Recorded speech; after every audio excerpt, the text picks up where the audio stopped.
बघा, घरोघरी उंदीर जाड आणि पोरं बारीक. आपलं अन्न ओट्यावर असते. उंदरांना मागावं नाही लागत. ते शोधतात, तोंड लावतात, खातात, पितात, बरे होतात. आपण लड्डू गोपाल देतो. बाळकृष्णाची जी मूर्ती असते ना, तिच्या हातात लाडू असतो. प्रत्येक मुलाला जर एक लाडू मिळाला ना, तर एक पण बारीक मुलगा राहणार नाही. आपण सत्यनारायणाची पूजा करतो. त्यात बाळकृष्णाची मूर्ती असते. शिऱ्याचा नैवेद्य असतो. 5 फळं ठेवतो. आपल्या घरच्या बाळाला रोज शिरा द्या, 5 फळं द्या, त्यात विड्याचं पान ठेवतो. तुम्ही विड्याचं पान खा, बाळाला पण द्या. त्यातून जो चुना मिळतो ना, त्याने बाळाची हाडं बळकट होतात, लांब होतात, मुलाची उंची वाढते.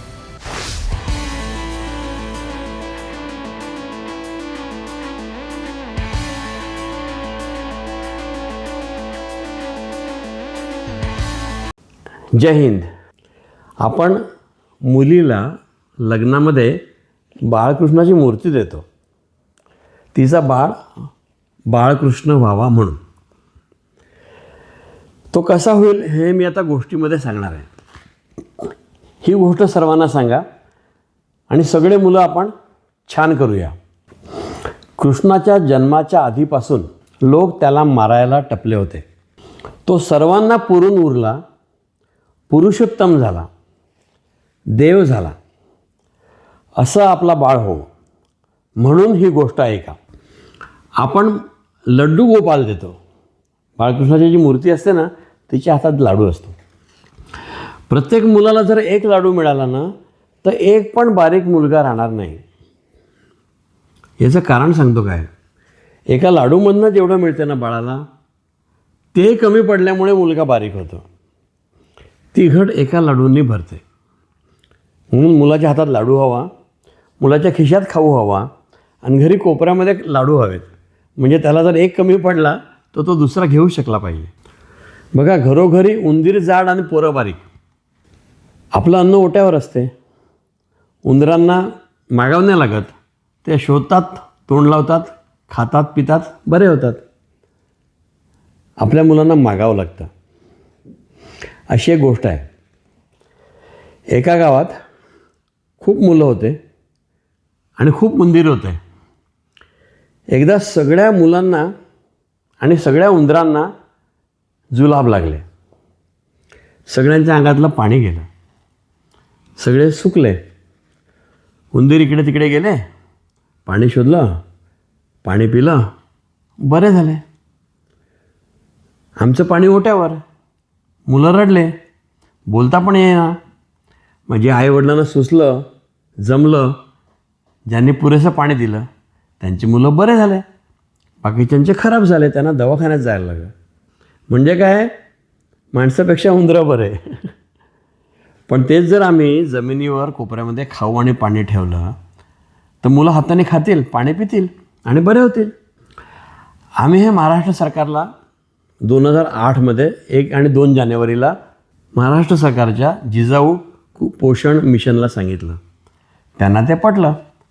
ते अंगणवाडीत करायला लागले आणि त्याचा फायदा सगळ्यांना झाला. मग ते रेडिओवर पण सांगायला लागले की घरोघरी बाळ कोपरा करा. कोपऱ्यामध्ये पारदर्शक बरणीमध्ये खाऊ ठेवा. मुलं खातील, पण पाणी पण लागेल की नाही, तर पाणी पण ठेवा. म्हणजे मुलांना स्वयंपूर्ण करा, तर मुलं छान होतील. आपण सत्यनारायणाची पूजा करतो. त्यात बाळकृष्णाची मूर्ती असते. शिऱ्याचा नैवेद्य असतो. 5 फळं ठेवतो. आपल्या घरच्या बाळाला रोज शिरा द्या, 5 फळं द्या, त्यात विड्याचं पान ठेवतो. तुम्ही विड्याचं पान खा, बाळाला पण द्या. त्यातून जो चुना मिळतो ना, त्याने बाळाची हाडं बळकट होतात, लांब होतात, मुलाची उंची वाढते. हे जरूर करा. पूजेला जसा शिरा असतो ना, तसा शिरा मुलाला 12 वेळा द्या. त्याला मागायला नाही लागलं पाहिजे. देवासमोर प्रसाद ठेवतो, खाऊ ठेवतो, तसा एक बाळ कोपरा बाळाचा करा. तिथे तो मुलापुढे म्हणून खाऊ प्रसाद ठेवा. तुमची मुलं खातील, शेजारपाजारचे येतील, ते पण खातील, ते पण छान होतील. तुमच्या मुलाला जिवलग सवंगडी आयुष्यभरासाठी मिळतील. आणि जगाचा अभ्यास असा आहे की सर्वाधिक दीर्घायुषी, सुखी, निरोगी कोण बरं? राजे नाही, व्यापारी नाही, गुंड नाही, श्रीमंत नाही, नेते पण नाही, ज्यांना मित्र आहे तेच.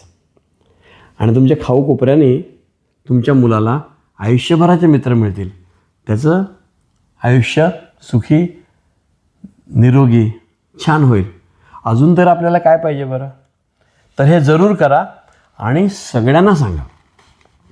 18 वर्षाचं होईपर्यंत त्याला एकदाही तहान, भूक लागू नये, त्याला काही मागायला लागू नये, तर महाराष्ट्रातनं कुपोषण नष्ट होऊन जाईल.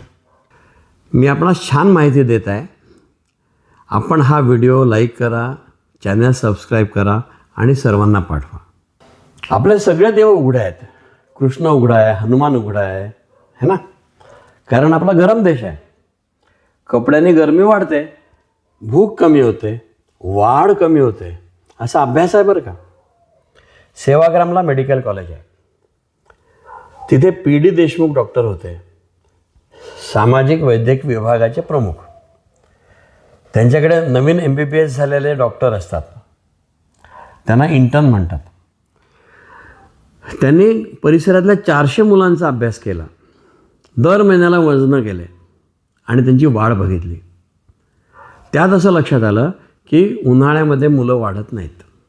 400च्या 400 मुलं, राजाचे आणि रंकाचे, गरिबाचे, श्रीमंतांचे, सगळ्यांचे. तेव्हा लक्षात आलं की उन्हाने, गरमीने पाणी होतं, भूक कमी होते आणि वाढ कमी होते. आणि ही गरमी आपण कपड्यांनी वाढवतो. म्हणून 18 वर्ष मुलींना कमीत कमी कपडे घाला, ते ढिले हवेत, एकच थर हवा, चड्डी घाला, वरच्याची गरजच नाही. मुलगी वयात आली की आई आपोआप तिला छोटी चोळी घालेल. कपडे ढिले हवे बघा माझ्यासारखे. माझी छाती 40 आहे, हा 46 नंबरचा आहे. हा बनियनचा कपडा आहे, जाळीदार, हवेशीर कपडा, यातून हवा जाते. म्हणजे मला 16 वर्ष घाम नाही आलेला मुंबईत राहून. चड्डी ढिली आहे, तर मुलांना असे कपडे घाला. पांढरे कपडे घाला, त्याने गरमी कमी होते. आणि हवेशीर घाला, तर त्यांना गरमी कमी होईल, त्यांचा आहार चांगला राहील आणि त्यांची वाढ चांगली होईल. मग मुलं आपले 6.5 फूट उंच होतील. मुलं अर्धं अंग उघडं ठेवून जेव्हा उन्हात खेळतात ना, तर त्यांच्या अंगावरती सूर्यप्रकाश पडतो आणि त्वचेखाली D जीवनसत्व बनते.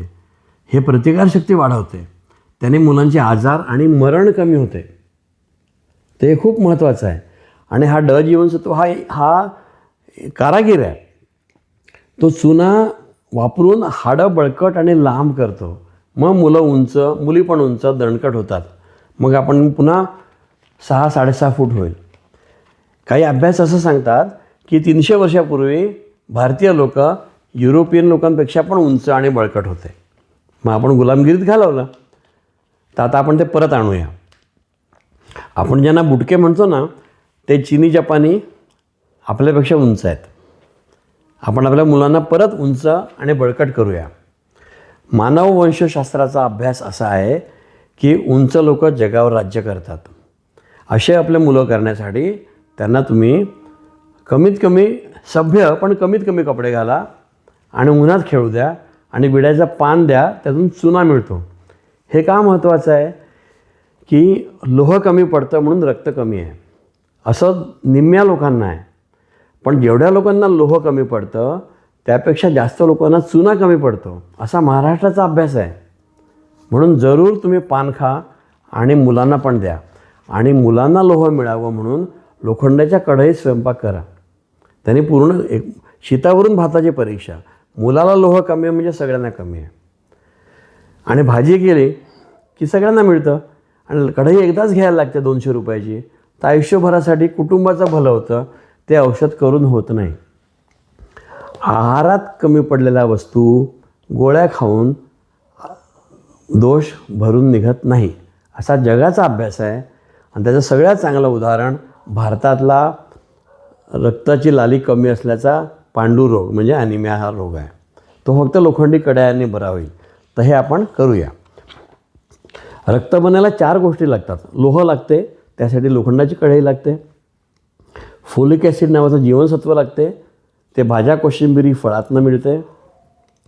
म्हणून आपला प्रत्येक अर्धा घास भाजी कोशिंबीरचा हवा. भाजी कोशिंबीर फळांचा अभाव हाच महाराष्ट्राचा मोठा राष्ट्रीय आजार आहे. हा आपण दूर करूया. रक्त बनायला B12 नावाचं पण जीवनसत्व लागतं. ते फक्त दुधातून, दह्यातून, ताकातून मिळतं. तर घरी आलेलं सगळं दूध, त्याचं दही ताक करा, त्यात B12 जीवनसत्व वाढतं. आणि ते रोज वाटीभर दही सगळ्यांना 2 वेळा द्या. आणि तुम्ही पण खा आणि मुलांना पण द्या. तर मुलांचं रक्त छान होईल आणि मुलं हुशार होतील. तर हे आपण जरूर करूया. मग जर आपण पुरीला गेलं, पुरी, तर पुरीचा देव आहे बाळकृष्ण. पुरीच्या देवाला रोज 6 जेवणं देतात आणि 56 खाऊ देतात. असं जर आपल्या मुलाला जर असं मिळालं तर तो अशक्त, बारीक, कमजोर कसा होईल बरं? तर आपला बाळकृष्ण, त्याला रोज 6 जेवणं आणि 56 खाऊ द्या. आणि तो एकटा खात नाही, त्याच्या मित्रांना पण द्या. मग सगळं परिसर छान होऊन जाईल. हे आपण जरूर करावं. कृष्ण आणि सुदामा पोहे खायचे. मुलांच्या खिशामध्ये पोहे, चुरमुरे, चणे, शेंगदाणे तो जो खाऊ शकेल तो असा 24 तास नेहमी भरून ठेवा. ते अर्धं सांडतील, अर्धं वाटतील, तरी अंगात भरतील. त्याची तिकडे दृष्ट करू नका की किती सांडलं म्हणून. आम्ही दरिद्री विचाराचे लोक आहेत. थोडं खाणार, थोडं सांडणार. मुलं सांडणार की नाही? तो जे पोटात जातात ते बघा, जे सांडतात ते बघू नका. तुमची मुलं छान होतील. भारताची गोष्ट अशी आहे की मुलं आधी बारीक असतात, मग ते नकळत शाळेमध्ये टाकले की बसायलाच लागते. आणि जी मुलं नकळत जास्त खातात ना, ती जाड होतात. त्यांचं पोट सुटते, त्याला चरबी येते. ज्याला पोट येते त्याचं BP वाढलेलं असते, रक्तदाब वाढलेला असतो, त्याला शुगर असते, तो ऑलरेडी आजारी असतो. आणि त्याला लवकरच मधुमेह झाला असं डॉक्टरांना कळतं. ते उशीर असतो. पोट आला तेव्हाच हे सगळे आजार असतात आणि शेवटचे वर्ष सुरू झालेले असतात. तर मुलाचं पोट येऊ नये. मुलं आपल्या विठोबासारखे बारीक, आपण पण बारीक कमरेचे हवे. पण मुलं जाड होऊ नये म्हणून ते पूर्ण वेळ खेळले पाहिजेत. बघा, शाळेत जाण्याआधी मुलं कधीही बसत नाहीत. जन्मापासून मुलं एकदा चाला खेळायला लागले ना की ते फक्त रात्री झोपतात, बाकी दिवसभर खेळतात. शाळेत त्यांना बसायलाच लागतं. बसणं ही शिक्षा आहे. तो बसा आणि खा. म्हणजे आमचे मुलं रिक्षाने शाळेत जातात, सकाळी उठतात, मग नाश्त्याला, आम्ही आणि आमचे मुलं सकाळी उठतात, नाश्त्याला बसतात, मग वाहनात बसून शाळा, कॉलेज, ऑफिसला जातात, पुन्हा शाळेत तिकडे पण बसतात, पुन्हा घरी येऊन बसतात, मग TV समोर बसतात, मग जेवतात, जेवायला बसतात आणि झोपतात. तर बसून बसून जाड होऊन, खराब होऊन तरुण आजारपणाने मरण येत आहे. तर कंबर बारीक पाहिजे. ह्याचं गणित पण आहे. 350 आणि ते 1380 आणि 3चा पाढा. 350, 1380, 3चा पाढा काय आहे? 3 वर्षाला जर पोटाचा घेर 50 सेंटीमीटर असेल तर तुमचा मुलगा जाड आहे. आणि 3-3 सेंटीमीटरने ही मर्यादा वाढते. तर बाळाला करदोडा पाहिजे. तो जर ढिला झाला तर बाळ खराब होऊन राहिला, तो जर घट्ट झाला तर बाळ जाड होऊन राहिला. पण 2 वर्षाला पोट 49 सेंटीमीटर असेल तर पोरगा जाड आहे, त्याला चरबी जास्त आहे, त्याला BP शुगरचा त्रास आहे किंवा होईल. 3 वर्षाला 50, मग 3-3 वाढवा. 4 वर्षाला 50 + 3 म्हणजे 53, 5 वर्षाला 53 + 3 म्हणजे 56, असं वाढवा. असं 13 वर्षाला 80 सेंटीमीटर. 13 वर्षाला 80 सेंटीमीटर किंवा 32 इंच पेक्षा लहान पोट पाहिजे. चड्डीचा नंबर त्यापेक्षा लहान पाहिजे. तो जर मोठा असेल तर तुमचा मुलगा हा जाडा आहे. जाडापणा हा जीवघेणा आजार आहे, हा गंभीर आजार आहे आणि एकदा वाढलेलं वजन कमी होत नाही. तर तुम्ही जर वजन जास्त असेल तर ते कमी करायला पाहिजे. 1 चहा किंवा 6 बिस्किटं किंवा तेवढा 1 नाश्ता रोज जर जास्त घेतला तर महिन्याला अर्धा किलो वजन वाढते, मुलांचं आणि आपलं. आणि जर 1 चहा किंवा 6 बिस्किटं किंवा तेवढा नाश्ता कमी केला तर मुलांचं किंवा आपलं वजन कमी होते. सो मी तुम्हाला वजन कमी करायची आयडिया सांगितली, वाढवायची आयडिया सांगितली. पण 1 किलो वजन वाढलं की दोन्ही रक्तदाब वाढतो आणि 1 किलो वजन कमी केलं तर दोन्ही रक्तदाब कमी होतं. तर मुलांचं खेळणं वाढवलं आणि नाश्ते कमी केले तर मुलं बारीक होतात, असा साऊथ आफ्रिकेचा अभ्यास आहे. तो आपण करू आणि त्याप्रमाणे करू. आणि मुलांना ट्युशन लावायची तर ती खेळायची लावली पाहिजे, त्यांना व्यायामशाळेत लावलं पाहिजे. जिथे व्यायामशाळा नाही ती शाळा नाही. या कायद्याने भारतामध्ये एक पण शाळा नाही आणि भारतातली सगळी मुलं खराब आहेत. हे दुर्दैव आहे, मी रडत आहे. हे आपण बदली करूया. आपल्या शाळेमध्ये व्यायामशाळा का नाही? भयंकर मोठी उणीव आहे. आपण 150 वर्ष इंग्रजांची गुलामगिरी केली, वीररस नाही म्हणून व्यायामशाळा काढा. हे का सांगत आहे? कृष्ण बलराम व्यायामशाळेत कुस्ती करायची अशी आपल्या मुलांनी केली पाहिजे. मी सौभाग्यवान होतो, मला मिलिटरी स्कूलमध्ये शिकायला लागलं. आम्ही बॉक्सिंग करायचो, सगळं करायचो, हॉर्स रायडिंग करायचो, फायरिंग करायचो. व्यायामशाळा पाहिजेच, व्यायाम शिकलाच पाहिजे, कुस्ती करता आली पाहिजे, धावलं पाहिजे, खेळलं पाहिजे आणि खेळायचा 1 तास रोज पाहिजे. थोडा अभ्यास कमी केल्याने काय बिघडत नाही, नाहीतरी काय दिवे लावतात. तर हे जरूर करा. मलखांब प्रत्येक शाळेत पाहिजे, त्याला जागा लागत नाही, फक्त इच्छा लागते. तर मलखांब प्रत्येक शाळेत लावूया. नंतर नाच हा सर्वोत्तम व्यायाम आहे. खेळून नाचून मेंदूमध्ये एक रसायन सुटते, त्याला डोपामिन म्हणतात. त्याने उत्साह येतो, आनंद होतो, मग कधी निराशा येत नाही, मग मुलं आत्महत्या करत नाहीत. रोज खेळणारे, नाचणारे, व्यायाम करणारे मुलं आत्महत्या करत नाहीत. त्याने शारीरिक मानसिक आरोग्य सुधारते. आणि भारतात रोज एक विद्यार्थी आत्महत्या करतो. आम्ही व्यायामशाळा काढल्या तर आत्महत्या होणार नाहीत. आमचे सर्व नाच कृष्णकथेवर आधारित आहेत. नाच चांगली गोष्ट आहे. शंकराचं तांडव नृत्य शिका. 3रा डोळा उघडा की नाही. किती बलात्कार आम्ही सहन करतो, किती अन्याय सहन करतो. महाराष्ट्रात रोज 105 मुली पळवल्या जातात असं आमच्या मुख्यमंत्र्यांनी विधान परिषदेत 2025 या साली सांगितलं. आम्हा कोणाला राग कसा येत नाही?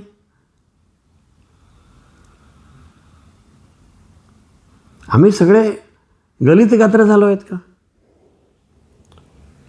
तर आम्ही आपल्या मुलांना स्वरक्षण शिकवलं पाहिजे, आम्ही शिकलं पाहिजे, घरी आम्ही व्यायाम केला पाहिजे, आम्ही कुस्ती घरी केली पाहिजे.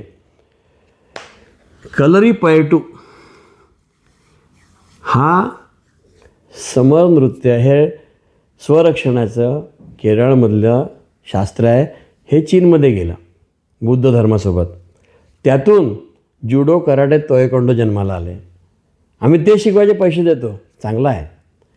नेटवरती कलरीपयट्टू बघा, ते शाळेमध्ये सगळ्यांना शिकवा आणि शाळेच्या वार्षिक कार्यक्रमामध्ये रासलीला नका करू, कलरीपयट्टू करा, तर आपले मुलं छान होतील. कृष्णाचा जन्म मथुरेला जेलमध्ये झाला.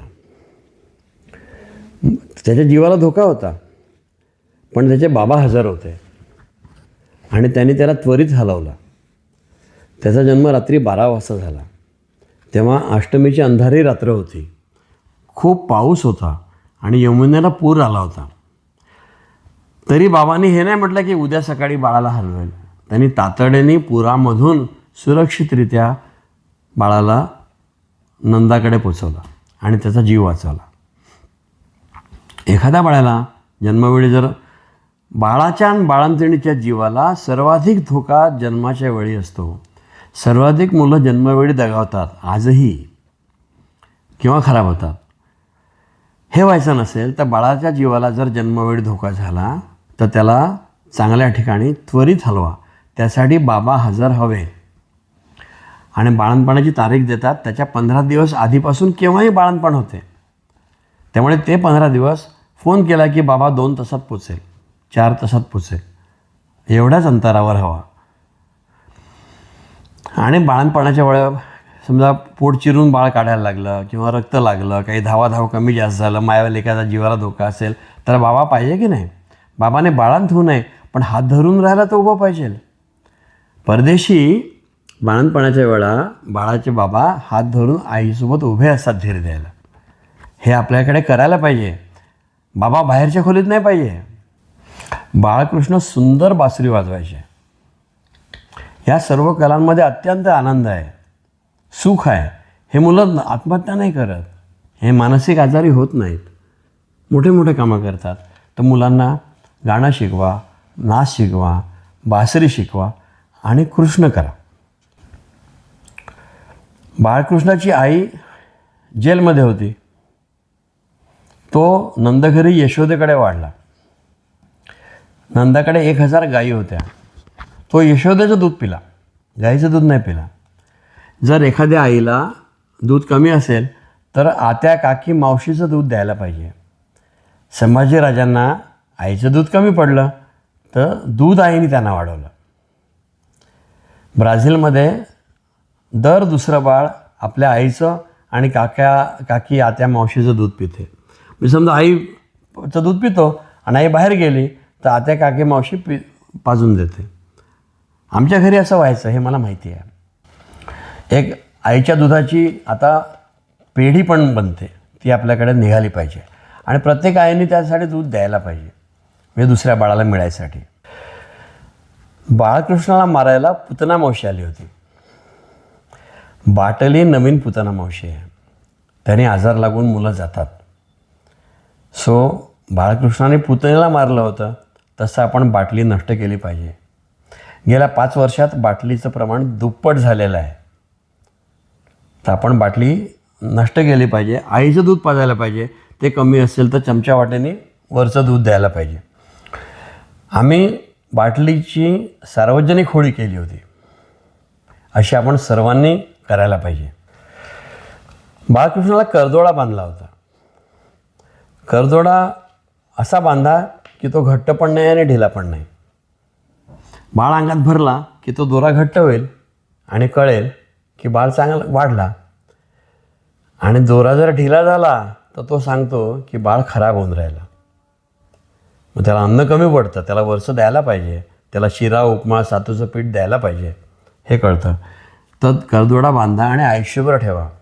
लग्नानंतर मुलाचा आणि मुलीचा करदोडा घट्ट होऊ नये. त्यांची कंबर बारीक राहिली पाहिजे. ते लग्नामध्ये विठ्ठल रुक्माई द्यायला पाहिजे. त्यांना सांगायला पाहिजे की उभ्याने काम करा आणि विठ्ठल रुक्माईसारखे राहा.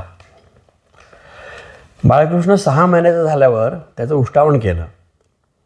आपल्याकडे सगळ्यांचे सण असतात, तर 16 सणापैकी एक उष्टावण असतो. तर मामाच्या मांडीवर बसवतात, आत्याच्या मांडीवर बसवतात, म्हणजे सगळे नातेवाईक येतात आणि त्याच दिवशीपासून त्यांना घरचा उपमा, शिरा असं भरवतात. तर हे बाळाला भरवायला सगळ्यात चांगलं सातूचं पीठ आहे. त्याला सातू अशासाठी म्हणतात की त्यात 7 वस्तू असतात. 1 तेलबी, 3 धान्य आणि 3 डाळी असतात. तेलबी जवस असते. जवसामध्ये ओमेगा 3 नावाचं फॅटी ॲसिड असतं, तेल असते. त्याला DHO म्हणतात. तर त्याने मेंदू वाढतो. आमचा अभ्यास असा आहे की जन्माच्या वेळी एक भारतीय बाळ आणि एक पश्चिमात्य बाळ यांच्याकडे मेंदू जरी सारखा असेल तरी वाढदिवसाला आपला मेंदू परदेशी मुलांपेक्षा लहान असतो. मेंदू वाढला की डोकं वाढतं. मेंदू मोजायला डोक्याचा घेर मोजतात. सारख्या वजनाचे 2 भारतीय गोरा मुलगा पाहिला ना तर जन्मवेळी आपल्या मुलाचं डोकं मोठं असते, पण पहिल्या वाढदिवसाला त्याच्या डोक्याचा घेर गोऱ्या मुलाच्या डोक्याच्या घेरापेक्षा 1 इंच कमी असतो.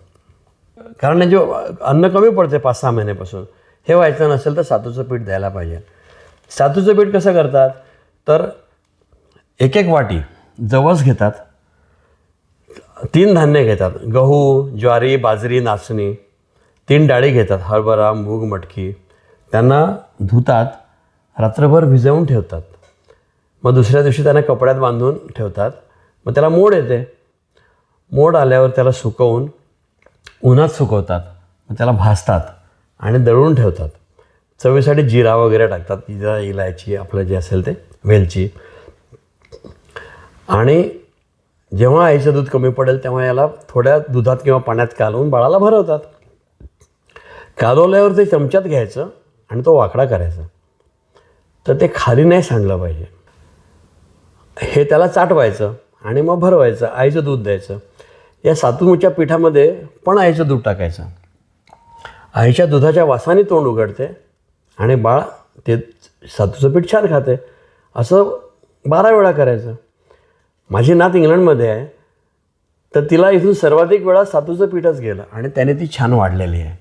मी लहानाचा मोठा डॉक्टर झालो, 2दा जेवायचो, बाकी वेळा सातूचं पीठ खायचं. सातूचं पीठ 7 वस्तूंचं आहे. ते जेव्हा अंकुरित होतं ना, तर त्यात जीवनसत्व बनतात आणि पाचक रस बनतो. हा ज्या बाळाला लाभी असतो. त्यात चोथा असतो, ज्याने बाळाला शी होते.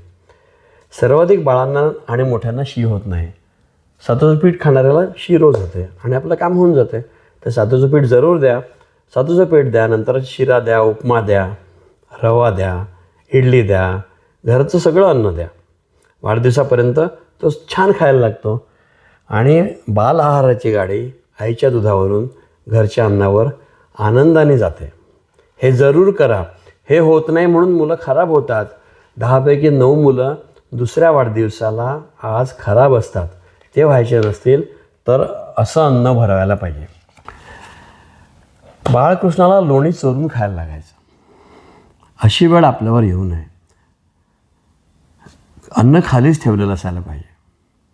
यातून अजून एक गोष्ट लक्षात येते की जे भारतात जे बारीक मुलं असतात ना, त्यांना अन्न कमी पडते. म्हणजे प्रथिनं 25% कमी पडतात. कार्बोहायड्रेट्स म्हणजे पीठ, गव्हाचं पीठ 25% कमी पडतं. पण तेल 90% कमी पडतं. मग लोणी तेलतूप दिलं की की तिखट भरून निघतं. त्यामुळे बारीक मुलांना जे खाईल त्यात वरून तेलतूप वाढा. सर्वोत्तम जवसाचं तेल, मोहरीचं तेल, मोहरीमध्ये पण आहे ते ओमेगा 3 फॅटी ॲसिड. तेलतूप द्या. तुपामध्ये पण आहे. गाईच्या म्हशीच्या तुपामध्ये ते आहे. तर हे द्या. तेलाने मालिश केलं तरी तेलात जिरते आणि मुलं लवकर अंगात भरतात. तर हे जरूर करा आणि सर्वांना सांगा. पण बाळ वाढलं कसं कळेल? तर दर महिन्याला पहिल्या वर्षी बाळाचा वाढदिवस करा. त्या दिवशी त्याची उंची, वजन मोजा. त्याच्या डोक्याचा घेर मोजा. तो किती वाढला असं एक आलेख काढतात. असा त्या आलेखावरती नोंद करतात आणि मग आपल्याला दिसते की बाळ छान वाढतो आहे. ग्रोथ चार्ट नावाचा एक ॲप फोनमध्ये येतो. इंडियन अकॅडमी ऑफ पेडियाट्रिक्सचा ग्रोथ चार्ट. तो आपल्या फोनमध्ये उतरवा आणि त्यात मुलाचं उंची वजन टाकलं की आपला मुलगा कसा वाढतो आहे हे छान दिसतं. आणि तो 4 चौघांसारखा वाढतो की कमी जास्त होतो ते पण कळतं. मग आपण डॉक्टरकडे जाऊन दुरुस्त करून घेऊ शकतो. तर हे करा.